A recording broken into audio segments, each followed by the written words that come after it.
კი მოგიყუდო? ნაცაცაც მოგდა ნაცაცაც. მადლობთ.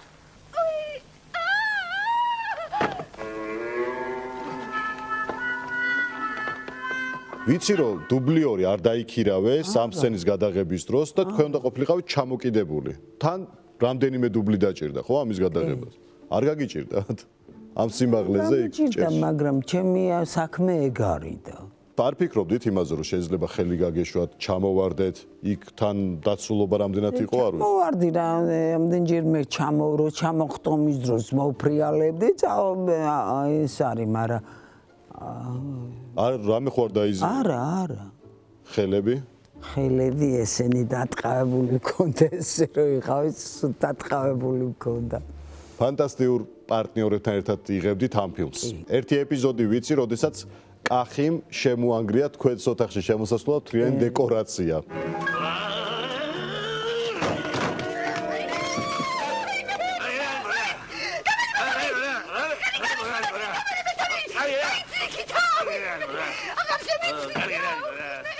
მე ვიცექი ხონ გლოგინდა ეგ ახალი მესინი კედლებს ხო აკეთებენ ნუ ეგ დეკორაცია და მე არტყეს ესე და აქ ლოგინ დგას აქ ეს არის გახი რომ მოვიდა და დავარდა და ეს ამ სიგრძე ფეხები აქ დრუზე გაიხსნა მე ის გაპაჩინკეს ისე და გადავიხეთ ისენა დალევა იყო ხოლმე გადაღებების მერ და кейფი და რას ლაპარაკობ ესე იგი მოდიოდნენ და მოდიოდნენ გივისთან ეს კახელები მოკლედ кейფის მეტი არაფერი არ იყო кейფი იყო კარგად სულ კია რომელიც იყო თქვენი პირველი მეუღლე ამ ფილმში რომელსაც მისტირიც თქვენი გმირი მთელი ფილმის მანძილზე. ჩემი პირველი მეუღლის დაღუპვის ამბავი რომ შევიტყვე ელდაზე გული გამიხდა ცუდად და მას მერე გული მაწვე.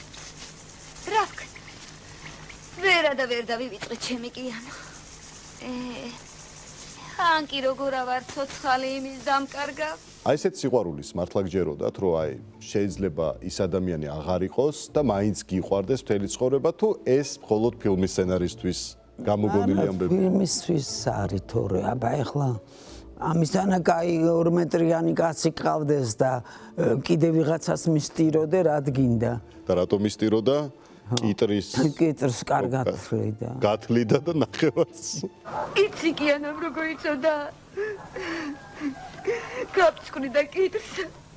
შუაზე გაჭრიდა. ნახევარს თვითონ აიხევდა, ნახევარს მე დავიდებდა თემზე და ფანტასტიკური იუმორი ქონდა კახისაც და გივი ბერიკაშვილსაც, რომლებიც პარტნიორები იყვნენ ამ ფილმში. ორია უსაყვარლესი, ძალიან კარგი პარტნიორი, არაჩვეულებრივი ადამიანი დავკარგე. ხო. კახი სულ გონია რომ წასულია და მოჩამოვა. ბელასთან წავიდა და ჩამოვა, მოვა.